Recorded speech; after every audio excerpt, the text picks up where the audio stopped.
Now, let us be clear. Parliaments are not involved by design. The Security and Prosperity Partnership is designed to harmonize regulations and policies and advance corporate investment protections right down to the municipal level without changing a single law. As the head of Lockheed Martin pointed out last fall, they'd know they'd be in trouble if they go through legislatures.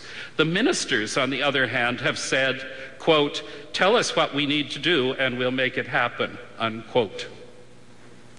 The senior business figures in governments, the meetings of these people leading up to and from the announcement of the formation of the NAC in Cancun a year ago, taking place in places like Louisville, Washington, and most importantly in Banff, have gone ahead essentially with a non- or anti-communication strategy. This is integration by stealth. And its watchwords are oil and war, dressed up as energy security and energy strategy and security. Last summer, the Canada West Foundation, with a number of allies, organized a North American forum in Banff. Security Minister Stockwell Day addressed it. The invitees, as was mentioned, included military figures like General Hillier and Donald Rumsfeld, although neither of them, I think, actually attended, but lots of other military, corporate, and governmental officials did from all three countries. Although this meeting was organized by the Canada West Foundation and the CCCE, the communication strategy argued that it should be described as organized by NGOs.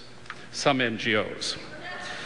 It has been necessary, and the CLC and Teresa Healy have taken leadership on this, to pursue access to information requests to attempt to find out who actually attended and what they actually talked about, and that's gradually being revealed.